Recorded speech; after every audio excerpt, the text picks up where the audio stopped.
Hello and welcome to another special episode of the Offside Musings podcast. My name is Oke Ndibe. It's my delight to welcome you on behalf of my co-host Emeka Onyagwa. Emeka, it's been quite a while since we had any episode, and that's because of the fact that I had a 2-week trip to Europe where I had a conference and other commitments. And so it was a bit hectic, so we were not able to schedule anything. Of course, in that time, political developments have taken on a hectic note in Nigeria. Of course, Bola Ahmed Tinubu has been inaugurated as president of Nigeria, and his administration is sort of settling down. Even so, the court cases challenging his elections continue at a robust pace.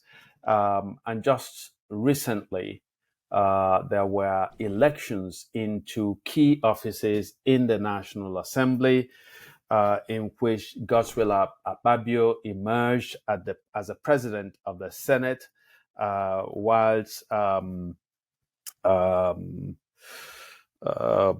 while Tajuddin Abbas has emerged as a Speaker of the House of Representatives.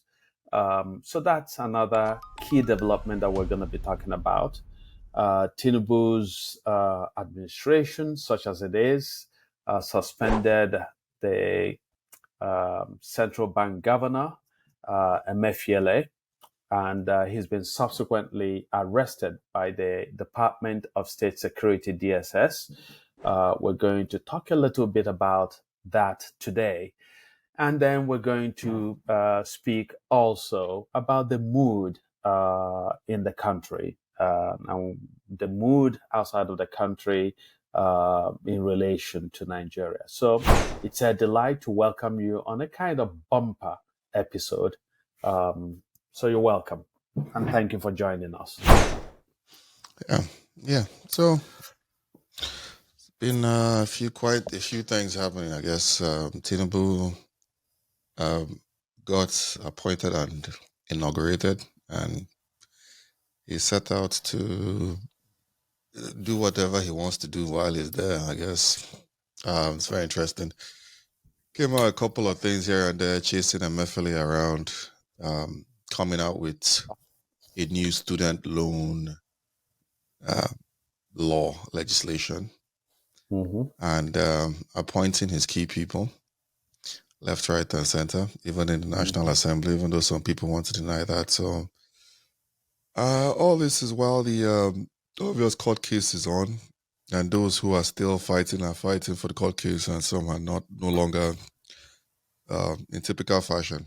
A lot of people are no longer interested in fighting for the court case, but there are some who are fighting for the case. So we'll see how it goes. A couple of articles here and there that say good things and bad things and all that. So yes, well, to sort of, it's interesting that you said Tinubu has been appointed, and it's been appointed.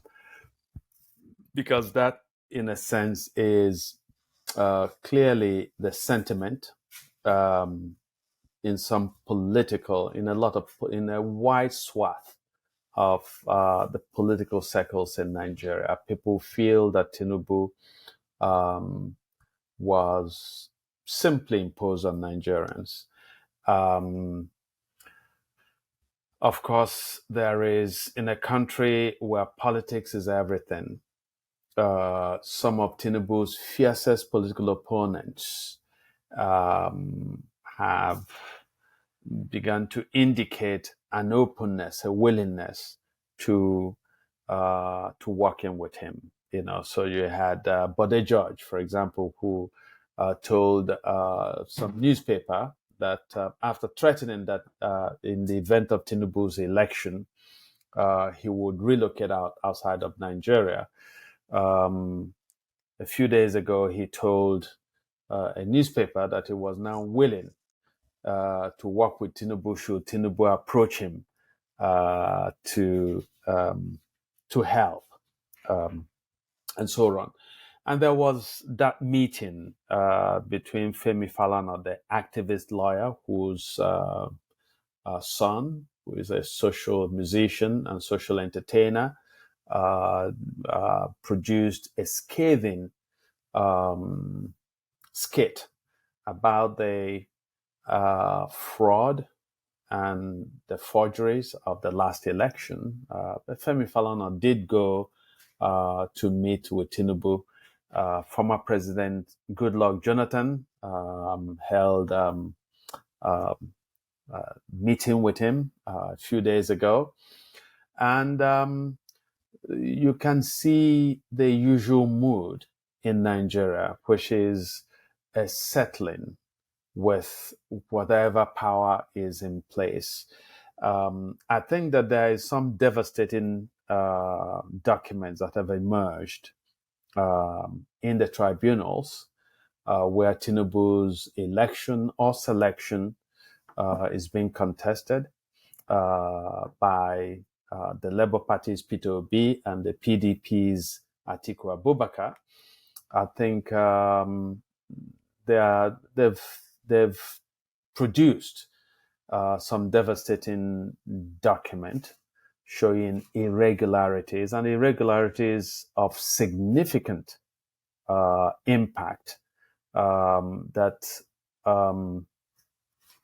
call into question the legitimacy of the presidential elections.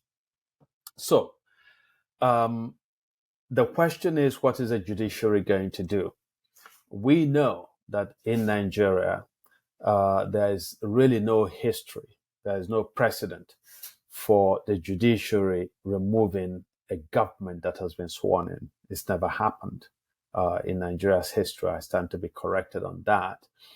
And so a lot of people sort of feel that Tinubu's enthronement is a fait accompli. So there is going to be the question of how the next 4 years are going to play out if the judiciary comes back, having looked at all the evidence, and as I said, some of it is really, really devastating and significant. If the judiciary would nevertheless rule that Tinubu should continue in office, that the case of fraud has not been properly established, I don't know how the young people, I saw a poll a few days ago indicating that up to 52% of Nigerian professionals would like to relocate out of Nigeria.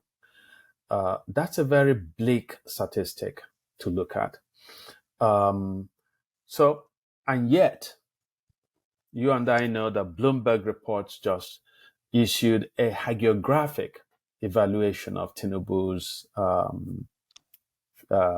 couple of weeks in office, where they suggest that he's moving with admirable speed to correct monetary and fiscal policy, to sort of align the exchange rates, to stop the corruption and the wastage that was a fuel subsidy, and so on and so forth. So the question is there, first of all, legitimacy behind Tinubu? Because there has to be legitimacy for anybody to really command the loyalty, the respect of Nigerians. And quite apart from that question of loyalty, of legitimacy, is then the issue of the particular policies that Tinubu appears to be pursuing. So are those policies the right ones for Nigeria? And I think that the jury is still out on that question. Yeah. So there are a bunch of things in terms of, it's state capture, right? So he's captured the state, and a lot of people are immediately supplicating subservience falling in line in what, to me, as far as I'm concerned, has largely been a drive to capture the state using divisive tactics. And when you complain, they call you the divisive. They call that person that complains the divisive one. But if anybody's being honest and logical and detached, well, somewhat balanced in their thinking, you'd see a lot of people you'd never even fought with before are fighting with you over your ethnic makeup, or people who you don't even know what their ethnic makeup, but all of a sudden everything is that, and that's what permeates the air right now in Nigeria. I think it's also not helped by the fact that people can, as far as I'm concerned, and as far as what I've seen from the majority of, when I say majority, I'm talking of over 70-80% of the people that voted did not vote for him. He didn't win by any stretch of the imagination, but people are very distant. So that's that reality on the ground. What you have next is a guy who has come in to show that he is in charge. And I've seen, I even had a friend, I have a friend who had who was just yelling and, well, not yelling, I guess. He's not going to yell at me. No matter where he is, I'd go find him, even if he's in Astor Rock. But he was just talking about how they are going to deal with a segment of the population. I'm like, well, is this what you were? I thought you were just all about the money. And, he mumbles a whole bunch of stuff, which, eventually I'll get into those things. But it's very expected from Tinubu. And obviously the next step, from what I've heard and from what I've seen, which is, I believe is true, is that they're buying off media outlets. A lot of people have come up with those numbers they've been offered. I've heard numbers that different people have been offered, from $1,000 to $50,000, in terms of people that have large media followings, to turn around and either support or be silent. And they've also done the same thing that, from what I also understand, they've done the same thing that the Chinese do in Nigeria, suppressing information, which might be the source of the Bloomberg reports. Even though stocks did rally, but stocks typically rally with every new president, give or take. The reality is that those are the things that one is seeing. And in terms of the new law that they have, they came up with this new student. Man, it's something I spent a lot of today. I think more of my time than I wanted to, looking through that law. It says it's going to be a student loan program, and they're going to, for the first time since 1970, I think it was 78, 79, 78, I believe, when Obasanjo, maliciously, in my opinion, cancelled student support, especially for the ones overseas. But since 78, there hasn't been much student support, which I think was 77. They had Ali Must Go routes in Nigeria. So we're looking at over 45 years ago, they had Ali Must Go routes. And subsequently, Obasanjo to Shagari to Buhari, who were all heads of states, to Babangida. They not just suppressed, but they cut down all student support. So he's saying, he's going to institute a student loan, this thing, which was part of a bill that was there in 2019. The trouble with looking through it, if you want to look through it, I believe it's there somewhere. But the thing about looking through it is just, it's a program designed to financially pay out to certain people. It's clearly not for everybody. It's going to be a very bureaucratic program. It's not. In fact, one of the stipulations there is that you need a government servant that is on level 12 or above. You need like a judge. You need a judicial officer of either a high level or a judge to get to So the only way you're going to get that is if you are part of the circle.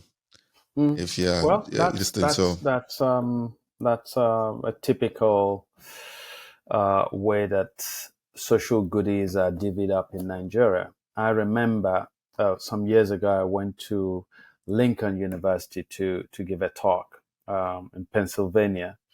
Um, for those who don't remember, who don't know, this was a university that Nkrumah, the late Kwame Nkrumah, and before him, the great Nigerian nationalist Nnamdi Azikiwe attended. And so I went there at the invitation of the university to give a talk, and was told that there was a considerable population of students from Akwa Ibom State. I mean, I'm sorry, from Bayelsa State, not Akwa Ibom. And it turned out that Seriaki Dixon, who was then the governor, had built a block of a massive structure at the university, donated it, and retained a palatial part of that building as his own personal space to stay in when he was at the university. In fact, I was stunned to see a huge picture of the Governor Dixon outside of this residential place that he reserved for himself. And so in talking with a university official, it turned out that the state government had struck an agreement with the university to bring in academically gifted students from Bayelsa State to Lincoln University. But what transpired was that most of those who benefited from the scholarship were children of the higher ups, political higher ups in Bayelsa State. So on paper, this was something that was going to be a benefit to students who were gifted academically, but that's not how it turned out. But let's look at the suspension of Emefiele. I think that objectively, Emefiele's tenure as central bank governor was on the whole, I would say, disastrous. That under his management, there was very little fiscal restraint in the country. That basically Emefiele encouraged the Muhammadu Buhari administration to just print money, which the central bank was willing to print and to dole out to the federal and ultimately the state governments. And that created inflation, the kind of inflation that Nigeria had never seen. That's one. The second thing was that when Emefiele then decided to redesign the Nigerian currency, which redesign turned out to be basically, I would say, absurd, because all he did was there was little redesign. He just changed the colors. And so the question of how much he spent on that jamboree, and the fact that after the so-called redesign, the kind of suffering that was unleashed on ordinary Nigerians. I remember visiting Nigeria during this period, and people had no access to cash at all. When you give people 500 naira, it was as if you had given them gold. Money was so scarce, and money was being doled out to to people according to their social access to social class and so on and so forth. So the question became, where was all that money that Emefiele took in? And where was the redesigned currency that he was supposed to produce? And the fact that Emefiele himself whilst a central bank governor was seeking office without resigning, had bought, by some accounts, hundreds of cars, which he was giving out and pursuing this subterranean um, scheme to become Nigeria's president. I think that his administration, his governorship of the central bank is perhaps the most disastrous in recent years. I don't know what your take is on the Emefiele. I think, whatever people feel about Emefiele mostly would be justified. I think a lot of the facts obviously are mushed up. I think I just like what the way I don't know whether Daily Pharaoh to me that christened him that. I'll just use what he did. They call him a miwere. So what a miwere was up to, objectively, yes, is terrible as a CBN governor, but I don't think is anywhere unprecedented. And given the realities of Nigeria, I mean, you're not going to face the realities of what's on ground. What options do you have? Basic economics 101. Production and creation of economic activities internally in the country is what generates economic activities. Is what generates good fiscal policy, that helps you generate good fiscal policy, whatever your policy may or may not be. But basic economics, doesn't matter where the economists might lie, you have to generate economic activity. Nigeria has never really wanted to do that.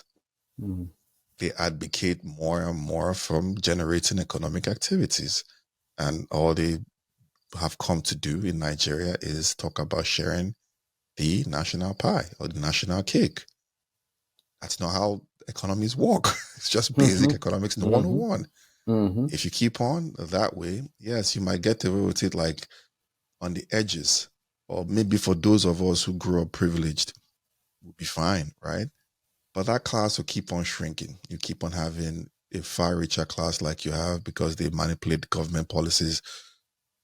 They manipulate the entire states, not even just the government policies, towards their own, whether it's Dangote just either is round tripping on Forex, which they sell at half the price on the open market, shutting down, other competitors and all that. Like he had his refinery that just came out and it was fanfare and all that.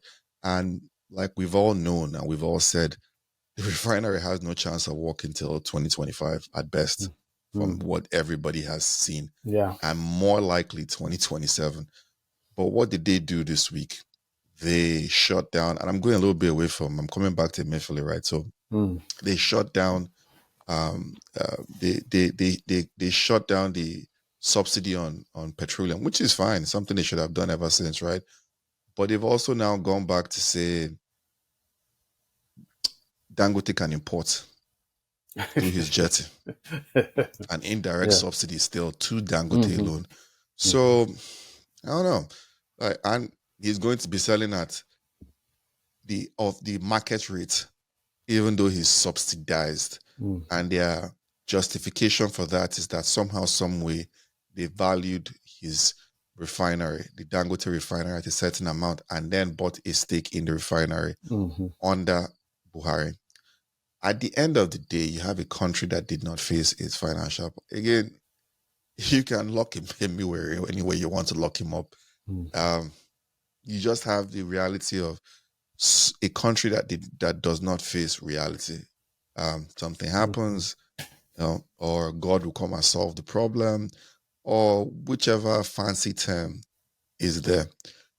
You have a government that comes in and goes on with the same thing. Lack of stimulation lack of creation of economic activities. Something they've got. They are still doing and going ahead to look for ways to stop economic activities. Either, and most of it ends up being anti-Igbo, by the way, but it's neither here nor there. It's anti-Igbos because Igbos are middleman minorities, which one of my favorite terms. Anybody could go Google what the middleman minority is. Looks easy, but it's one of the most complex things in history to ever do. And it typically ends up in a group. But back to the Emiwere conversation, right? So you can not face what you want, and then when you don't face what you want, you have a growing population, you have dwindling income. Even if they were selling the gas that Nigeria has, it still wouldn't finance a budget it still wouldn't finance a healthy economy without the stimulation of economic activities at some level. Even the Saudis are doing this. Even the Saudis are stimulating economies at some level. Tourism, they are doing so many things. They do Emiratis, the Qataris. The list is endless.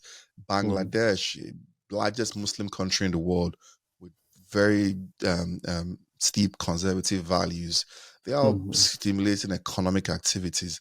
Nigeria, on the other hand, is doing everything in its power to shut down economic activities and let, unless you are sharing from the pie or you're getting money from somebody overseas, you're in trouble. Yeah. Part of the crisis in Nigeria, as you rightly put it, is that we eat our nation, as it were. So our nation is like pounded yam, which we sit around and everybody is shouting, "Oh, let me have my fair share," and then let me have, in fact, an unfair share. So Nigeria, the phrase we used to say was our fair share of the national cake. So everybody presumes that there's this cake that has been baked, and is the one cake that you ever need baked. And so what you need to do is to hustle for access to that cake. And what was that cake? Basically, we have this oil in the Niger Delta mostly, which for decades, we've depended on to fuel the little insignificant insignificant investment in infrastructure that we've done in our country, and then to feed the greed of the ruling class in Nigeria. And so because of disruptions internally within Nigeria, the rising militancy, kidnapping of people and so on in the oil producing areas, the poverty, the sabotage of pipelines and so on, it's become increasingly costly and difficult to continue to explore this oil. And you look at countries in the West, industrialized countries, with the exception of China, which is still running full steam ahead. A lot of economies in Europe and North America are looking for alternative sources of energy. They are looking to transition to electric cars and so on and so forth. And so we've come up to the crisis where the fluctuations in the crude oil market affect Nigerians to an excessive degree, because we have nothing else to fall back on. We have no, as you said, no economic, very little economic activities, right? And the little that we have, those who import goods and distribute goods and so on, who, often happen to be Igbo businessmen, traders, and so on. It's as if the government, again and again, sets out to undermine them. The little industrial production in the country, the government sets out, sometimes deliberately, sometimes through policy blindness, to again eviscerate that industrial capacity within the country. So there's very little intelligence that informs economic productivity in the country. And I don't know how, Tinubu had famously said that he didn't believe that the country could go bankrupt, which is, again, a suggestion that, there's always a mint to basically print money, and we all know where that put us under Buhari, that is going to take perhaps decades to dig out of the economic hole that Buhari dug, which again reminds me, talking about the Buhari and Tinubu situations. I remember when Buhari took over, and some of us were suggesting that Buhari had no economic plan to speak of. There were people who were deriding us and saying that we were the wailing whalers. And so, and before long, those who were deriding critics of Buhari became themselves the fiercest critics of Buhari. Because, disaster ultimately reaches everybody. When you welcome a government, an administration that has no vision, no imagination, you're not going to be exempt from the consequences of its disastrous policies. And so we find Tinubu, right, who has ascended to power under circumstances that are really questionable. And the current lingo is as they pain you, the sweet us, and so there are some fools who think that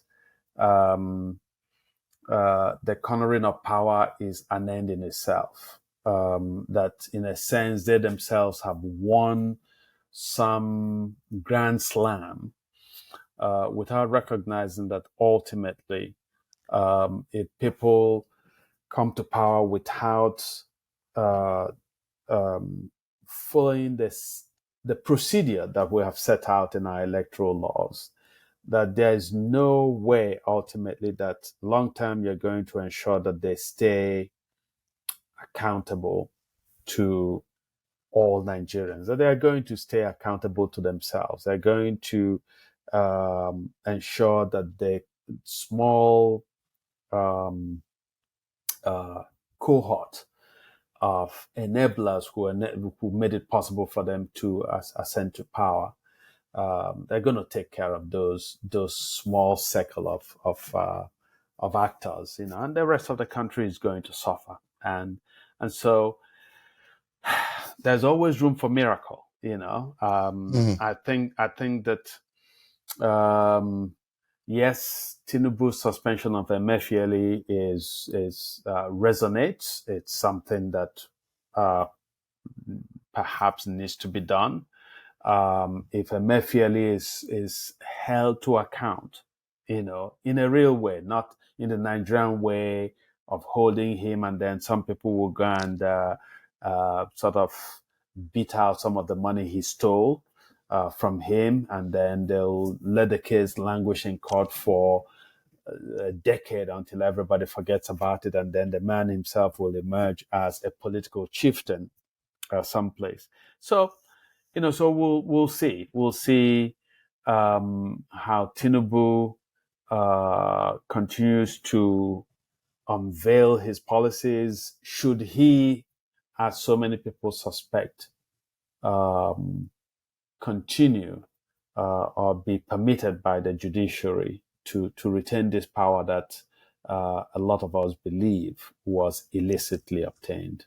Yeah, the thing about the Emefiele thing is, at the end of the day, if you're not you're in a country that doesn't face the reality, you don't generate economic activities, and the kind of leaders that Nigeria produces, it's always worse than the next person. Emefiele is not Emefiele. You want to arrest Emefiele? Be my guest. Okay, I don't know the guy. I've got no personal distance with or wisdom. But Emefiele is not the architect of economic policy of Nigeria. He's not. CBN governor, even if you Yeah, people that will say Buhari is very laissez-faire in terms of, oh, he gives you a ministry or he gives you a portfolio, an office, and he's very hands off. That's fine.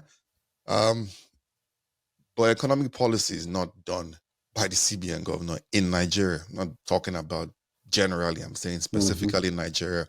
You have quite a number of actors who take part in implementing economic policy. You could complain that there was no harmonization. Like at one point in time, the Minister for Finance was like, she didn't know what was happening here or there. But where it talks about printing like 500 billion every year, every month to give her for one thing or the other. So you could make all these left, right, and center. The point is, he's not in charge of economic policy. He's not the worst culprit. If he's not even, if you're talking of all-time great culprits within the Buhari administration, he doesn't even factor top 20. Sad, sorry, but that's the reality. There are more, including the what they call him, Hadizas, Risk, or whatever the guy's name is, that decided to sell a national airline to people. Like they have a national airline and they got the investors in Ethiopian Airways, and they claimed that they had all their certifications. This is all, it's all played out in the last 3 months of this thing, so that's still fresh, right? They claimed that they had all their certifications that take like 5 years for you to get. They claim that they had it. These are the kind of, fugazis that people throw at people, at the population in Nigeria. And right before they left, just like the Dangote refinery, they started to commission the airline. They went and manufactured a plane, which was a repainted plane. They repainted solely for the purpose of showing off, just showing showing it, off. yeah. And they sent the plane back and repainted it back in its colors, and there's no airline, doesn't exist. And that's a guy that, by all accounts, has managed billions more than Emefiele even did. So Emefiele printing money is just an extension of the economic policy of the person, the people in charge. They didn't go about stimulating the economy. The only thing you do is such these things is to eat the so-called national cake. The trouble with eating the national cake is that your expenses already. I mean, you have governors in Nigeria that have their pensions. Even CEO of Diamond of Citibank in America would be like, wow, their pensions, and then they triple dip. Some of them were like an Amechi that was a speaker of the House of Assembly in River State. Is given a pension for that. Then was governor. Is given a pension for that. Then Then he was goes to minister. become minister. So when people say all this, and then with the part of Emiwari and all this, like he ran for president, some people say he told Buhari, some say he didn't tell Buhari. I personally lean on the side that he got clearance from his organ. Oh, there's no way he could have run. So There's really no way he could have run. Yeah, if his without. boss gave him clearance, why are you complaining that he ran for president? So it is a level of personal. I know we say it all the time when people are like, "Oh no, why are you touching our townsman?" No, it's not that. Hold me where all you want, but if that's the only person you and that's the first person you want to hold, fine, and that's the only person you want to hold, it just tells you it's a personal vendetta. Yeah, It's a waste of time. I guess because the policy of redesigning the currency was seen in some circles as an attempt to undercut Tinubu, who had stashed away a lot of money, basically to buy the elections. So in the end, that didn't stop him. He still was able to spend a stupendous amounts. It'd be interesting to see how INEC, this chairman, basically would account for the conduct of the 2023 elections, because those elections really stink. I mean, there's no accountability for him. Nobody's talking about him, so this is just personal because he's going to be on the stand. He's going to be on the stand. So, of course, Nigeria is a place where part of the what makes it sort of easy, okay, for Mahmoud, the INEC chairman, is that he comes from a country where shame does not stick. The man should epitomizes shame, okay, in Nigeria. I thought that Morrissey, who at some point oversaw INEC, was the most shameless INEC chairman that I was going to see in my lifetime. The way that Mahmoud ran the 2023 elections makes Morrissey come across as a holy shaman, shall we say, and yet he's going to ultimately get away with it, as will other people who played one nefarious role or another, because they are fortunate, if you like, to operate within a country where, ultimately money overrides everything. Ultimately, if you get a ton of money and you sell your soul, people will line up tomorrow to give you chieftaincy. People will give you national honor. People will give you places, exalted places in the public square. And so, who knows? But it would be interesting just for historical accounting to see what the guy is going to say on the witness stand. He can go on the witness stand and do what he wants. I don't think much happens. I think in the case of was it Emiwere, I think it was just personal. He definitely was after Tinubu, and from some accounts, he's actually, someone like Shore said that he, went after him as a Shore and also sent people to tell him that I'm going to deal with you. So maybe he did that to Tinubu, like, yeah, I'm going to deal with you. And Tinubu is like, yeah, okay, now I'm here. Oh, it's ridiculous, that's all.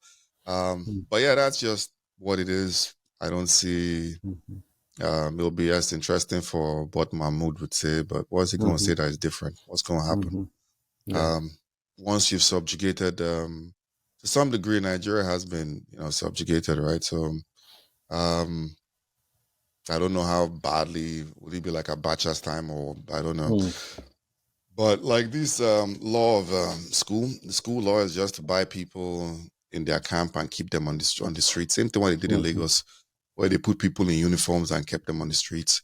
So it is going to be a very interesting. I don't know what's going to happen overall. But what do you make of the mood in Nigeria? The current mood in Nigeria. But so this is my read of things, right? Somehow Nigerians have a way of acclimatizing to difficulty, to harshness. However harsh the reality, Nigerians sort of adjust. And sometimes they make light of their situation. So, so you see videos of people going in wheelbarrows, a beautiful woman who leaves her apartment and,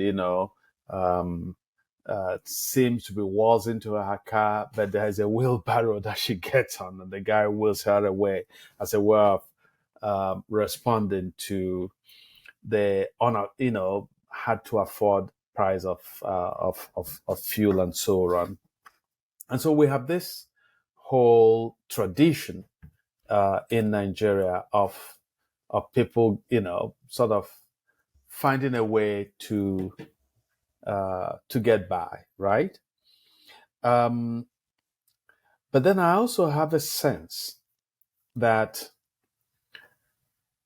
unless there is, I don't know what it's going to be at this point, because I don't think that even a magician is going to be able to conjure up a cushion for the suffering that Nigerians are going through, that they have been going through under Buhari, and that they are going through at the present moment.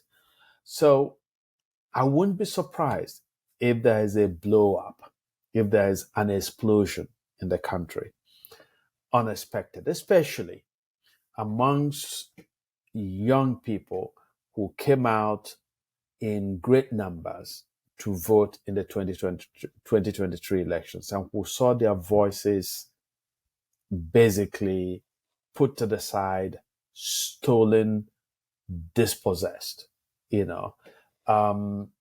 As I speak to people in the country, there is this attitude of helplessness.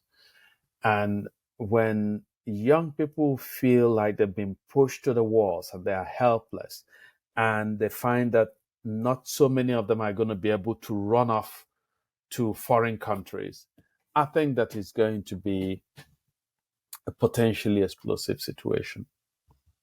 Yeah, I mean, there's always the potential for that. I think eventually you're going to,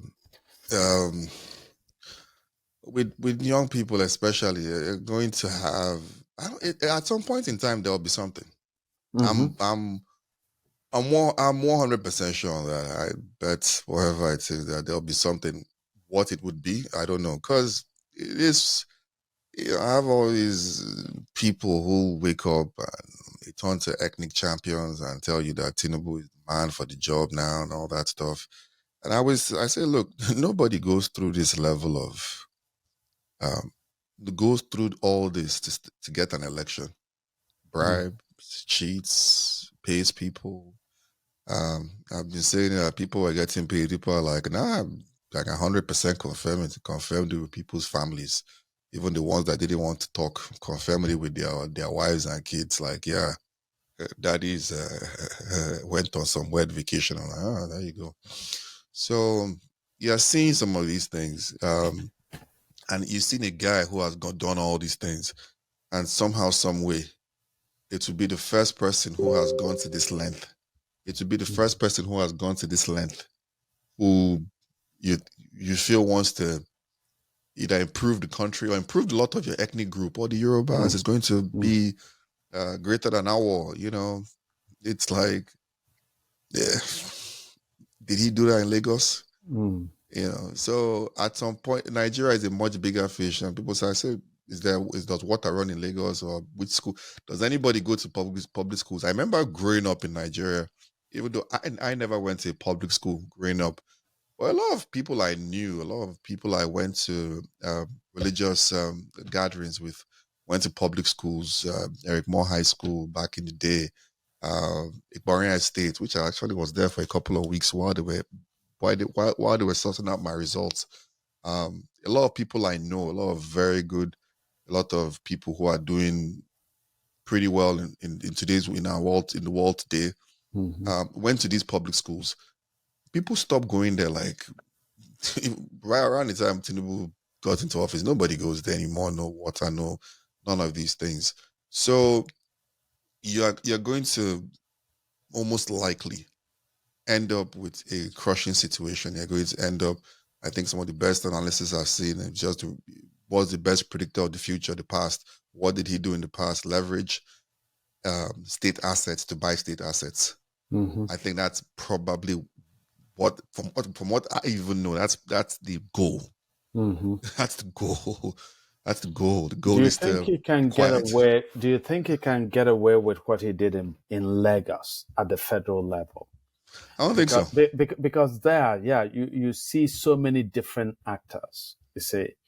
So he did get away with it in Lagos. And to some extent still gets away with it in Lagos even today, right?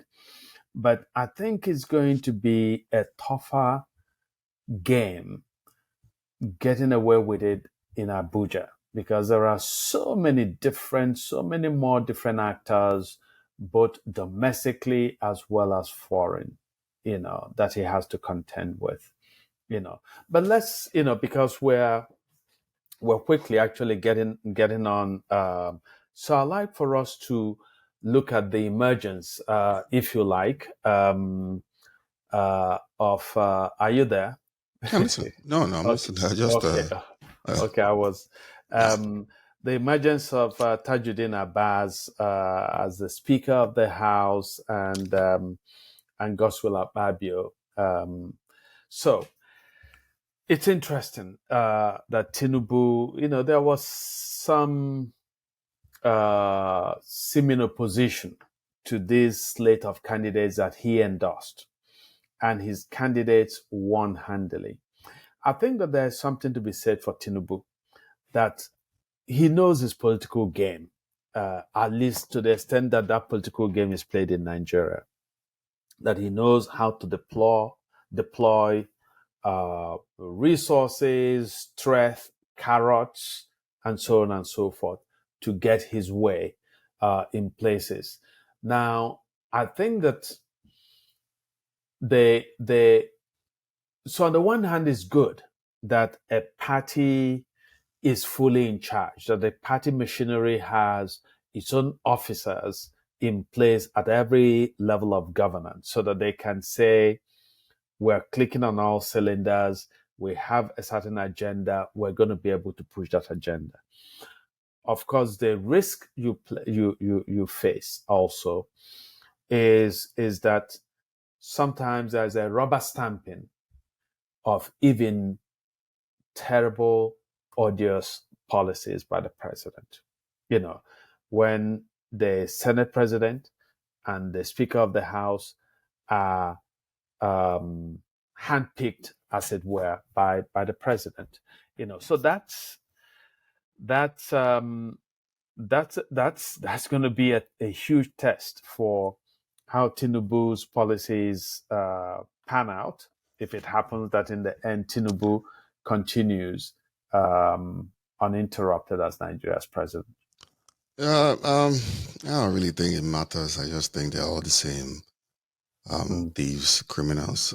It's only if you fall on the wrong side of the whoever is the bandit with the biggest gun, then you might see something. But I don't think it matters one bit. Godswill Akpabio, all these guys. By Nigerian standards, he had a decent tenure in Akwa Ibom.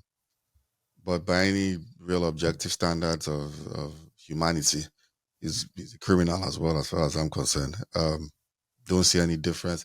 The highlight of this thing was the speaker.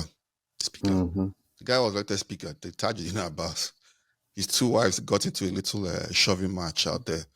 That to me was the highlight. Yeah, man. This is the only interesting thing. Yeah, man. How really? This doesn't matter. Like, what does this? People. Yeah, I mean, I wish something would spark somewhere, but I don't know. Who knows? I wish something would spark somewhere, and people will take have some kind of revolution, because this is going nowhere. This is going nowhere. It's a bloated political class. People see me. I say, look, and I've said it for the longest time. He is a strong man. You just need somebody to come in, a strong man. I don't believe in all these things. It's not going to work. You've had these guys for this iteration of Nigerian politics now since '99. So it's been there for 20 years now. Has it done so much? Maybe around the edges in comparison to some military regimes, right? But there needs to be some complete change in all this, because it's untenable. Some people are the system getting is far too expensive too. Imagine a guy imagine some of these people like Saraki or Amechi or like I've said, doing nothing. They have humongous pensions, 10, 20, 50 cars, 20 wives. They are so confident now. One of them just came out and I told my wife how to rule. How to rule, yeah, isn't it something? Even the other guy was like, honorable, please, let's not, don't go there, don't do that, yeah. So, but we all know that that's the game they play. So I'm gonna I want us to end on this note. I'm going to read for you, for our viewers, an assessment by Michael Cohen of Bloomberg News, Bloomberg Business Magazine. So he wrote, and I quote, President Bola Tinubu has gone off to a flying start in rebooting Nigeria. Within 2 weeks of being sworn in, he's abolished costly fuel subsidies and signaled that he will overhaul a dysfunctional currency system, allow foreign investors to repatriate their profits unhindered, and make electricity more available and affordable. Then last Friday, the president suspended controversial central bank governor Godwin Emefiele, who was subsequently detained by Nigeria's State Security Service. Emefiele's exit could usher in a more orthodox approach toward monetary policy.